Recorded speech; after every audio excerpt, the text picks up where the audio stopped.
ಇವತ್ತು ಗವರ್ನರ್ ತಾವರ್ಚಂದ್ ಗೆಹ್ಲೋಟ್ ಏನು ಅನುಮತಿ ಕೊಟ್ಟಿದ್ದಾರೆ? ಯಾರಿಗೆ ಅನುಮತಿ ಕೊಟ್ಟಿದ್ದಾರೋ?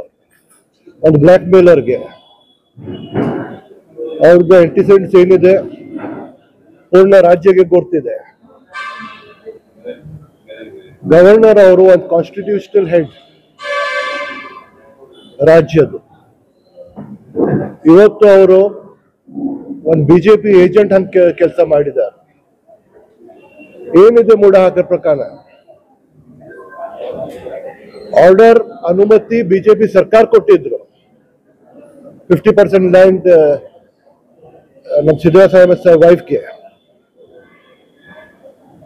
ಮತ್ತೆ ಇವರು ಇವತ್ತು ಒಂದು ಬಿಜೆಪಿ ಏಜೆಂಟ್ ಆಗಿ ಪ್ರಾಸಿಕ್ಯೂಷನ್ಗೆ ಅನುಮತಿ ಕೊಡ್ತಾರೋ ಅಥವಾ ಇತರದ್ದು ವಾಟ್ ಈಸ್ ದ ರೀಸನ್? ನಾವು ನೋಡಕತ್ತೀವಿ ಎಲ್ಲ ಕಡೆ, ತಮಿಳ್ನಾಡು ಆಗಲಿ, ಆಂಧ್ರ ಆಗಲಿ, ವೆಸ್ಟ್ ಬೆಂಗಾಲ್ ಆಗಲಿ, ಡೆಲ್ಲಿ ಆಗಲಿ, ಎಲ್ಲ ಕಡೆ ತಾವು ನೋಡಿ ಚೆಕ್ ಮಾಡಿ.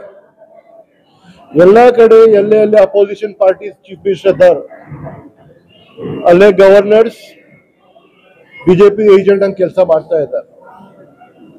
ಒಂದು ಫೆಡರಲ್ ಸಿಸ್ಟಮ್ ಬ್ರೇಕ್ ಮಾಡಲಿಕ್ಕೆ ಇವತ್ತು ಪ್ರಯತ್ನ ನಡ್ತಾ ಇದೆ. ಯಾರು ಅಪೋಸ್ ಮಾಡ್ತಾರೋ ಅವ್ರಿಗೆ ಬ್ರೇಕ್ ಮಾಡಬೇಕು.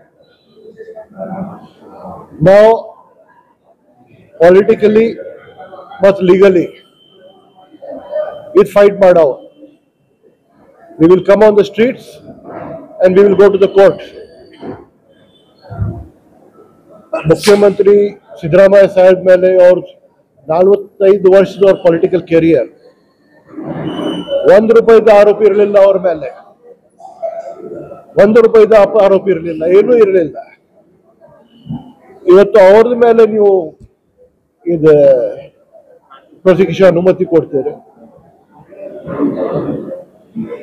ನೀವು ಹೋಗಿ ಮಹಾರಾಷ್ಟ್ರದಲ್ಲೇ ಅಜಿತ್ ಪವಾರ್ ನೋಡಿ, ಪ್ರಫುಲ್ ಪಟೇಲ್ ನೋಡಿ, ಬೇರೆ ಬೇರೆ ರಾಜ್ಯದಲ್ಲೇ ನೀವು ಇವೆಲ್ಲರಿಗೂ ತಗೊಂಡ್ರಲ್ಲ, ನೀವು ಒಬ್ಬರಿಗೆ ಅವ್ರ ಮೇಲೆ ಯಾಕೆ ಪ್ರಾಸಿಕ್ಯೂಷನ್ ಮಾಡುದಿಲ್ಲ? ಅವ್ರ ಮೇಲೆ ಇಡಿ ಕೇಸಸ್ ಇತ್ತು, ಯಾಕೆ ವಿಡ್ರಾ ಮಾಡಿದ್ರಿ ನೀವು? We will say go back governor. ಯಾವಾಗ ಗವರ್ನರ್ ಅವ್ರ ಕಾನ್ಸ್ಟಿಟ್ಯೂಷನಲ್ ಪೊಸಿಷನ್ ಬಿಟ್ಟು ಒಂದು ಪಾರ್ಟಿದ ಕೆಲಸ ಮಾಡ್ತಾರೆ, we will have to oppose them and we will oppose them. ರಾಜೀನಾಮೆ ಕೊಡ್ಲಿಕ್ಕೆ ಪ್ರಶ್ನೆ ಬರುವುದಿಲ್ಲ. ಯಾಕೆ ಕೊಡ್ಬೇಕು ರಾಜೀನಾಮಾ? ಏನ್ ಹಗರಣ? we will stand by Siddaramaiah Saheb. Last ತನಕ ನಾವು ಅವ್ರ ಜೊತೆ ಇರೋರು, ಲಾಸ್ಟ್ ತನಕ ನಾವು ಫೈಟ್ ಮಾಡೋ.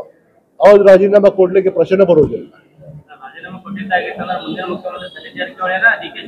ರಾಜೀನಾಮಾ ಕೊಡೋದು ಪ್ರಶ್ನೆ ಬರುವುದಿಲ್ಲ, ಅದು ಸ್ಪಷ್ಟ ಇದೆ. ನಮ್ಮ ಪಾರ್ಟಿದು ಸ್ಟ್ಯಾಂಡ್ ಸ್ಪಷ್ಟ ಇದೆ. ರಾಜೀನಾಮಾ ಕೊಡೋದು ಪ್ರಶ್ನೆ ಬರುವುದಿಲ್ಲ. ಇದು ಮುಗಿಲಿ ಮೊದಲು, ಆಮೇಲೆ ಬೇರೆ ವಿಚಾರ ಮಾಡುವ. ಮುಂದಿನ ಹೋರಾಟ ರೋಡ್ ಮೇಲೆ ಮತ್ತು ಲೀಗಲ್ ನಾವು ಎರಡು ಫೈಟ್ ಮಾಡೋದು. ಧನ್ಯವಾದ.